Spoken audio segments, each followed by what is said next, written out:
What's up everybody, welcome back to my channel. If you're noticing the lack of art, that's because I'm going to be shooting the live 90 Day Fiance first ever actual after show, and they asked me to remove the art like for worry of copyright purposes. But let's jump into a recap of what went down in the latest episode of 90 Day Fiance, starting with Nicole and Azan. So last episode, Nicole's mom came down to Morocco ahead of the wedding to scope out Azan and really get to know him and see whether or not she's feeling confident enough in allowing her daughter to marry him, you know, even though Nicole would marry Azan, whether or not she was on board. So they go out for lunch at a rooftop, and Nicole's mom really wastes no time before she starts digging into Azan and wondering about his cheating, all of that stuff. And Azan seems to giggle his way through it, trying to act like it's all cute, no big deal. He has a habit of regularly downplaying like the hurt that he causes Nicole. And then the mom also asks, so you've been jobless for like 2 years. What is your plan for getting work? Like, Nicole has no job down here,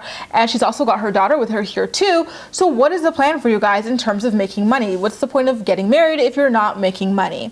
Azan does a pretty good job of dodging all of her questions, and the next time we see them, they're over at his mom's home where they're sitting down with his mom, and his mom seems really excited about the idea of them getting married and Azan finally getting out of her hair. Azan is more than old enough to be taking care of himself, but it seems that he prefers having women take care of him. She doesn't really speak English, so in Arabic she's telling Azan, just tell her mom, like reassure her that everything's going to be okay with Nicole.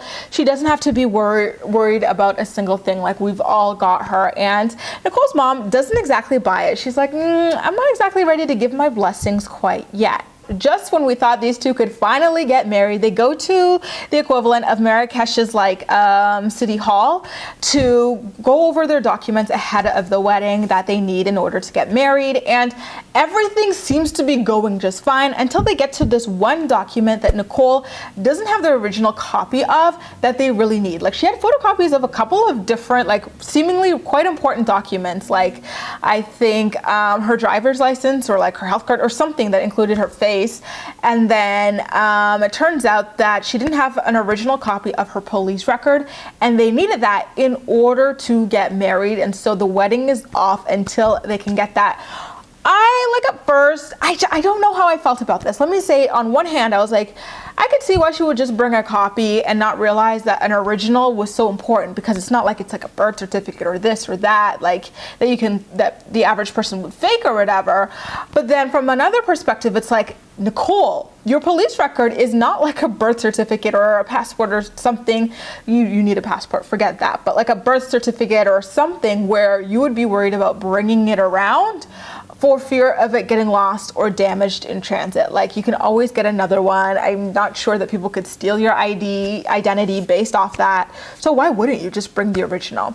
And Azan seemed quite pissed off, and he just never seemed connected to her at all, like the entire time. Like, Nicole kept leaning into him. She was smiling with her eyes like someone who's in love with someone else does. And Azan just could not stand any further away from her. And even when they went into the city hall, he wasn't like, this is my bride to be, my wife to be, I want to marry her, I'm so excited. He's like, hey, listen, I want to marry this American girl. Here are the documents that we brought. Can we get married or not? Like, it was quite sad to see that go down. I don't understand why they would do that instead of just postponing it like a couple of days or whatever, like a week or whatever, because Nicole's family was like, the rest of her family, like the dad, like the stepmom, all of that, the stepdad, were not there at that moment, and they could have come with the police record that she needed, and she could have submitted that to them and just postponed or like have the ceremony and then just file those documents later. Like, I don't understand why they had to call it off altogether just because she didn't have the original files, especially considering she had people from her home state who could have easily gone and gotten the original copies for her. Like, I just, it was a bit up in the air for me. Azan seemed really pissed off. He didn't even seem like disappointed, like, oh, I want to marry you so bad. We've worked so hard. He's like, my green card is within the tip of my fingers, and here your dumb ass is not even bringing the proper documents for me to finesse your ass. Like, that's what he seemed pissed off about. He's like, all my relatives put all this money into this. They're traveling to see this. Why wouldn't you bring it, Nicole? Like, he just didn't seem like a, upset in a loving way. It was a very much like, F you, pay me kind of upset. But their scene ends there. You guys, what did you think about the dumpster fire that was Nicole and Azan in this episode of 90 Day Fiance Happily Ever After? Leave all of your thoughts and opinions in the comment section down below, and as usual, we'll chat. You can also like this video, subscribe for more. Feel free to share it with your friends as well, and follow me across social media where I absolutely love chatting with you. That's all for now. Thank you so much for watching, and I'll see you next time.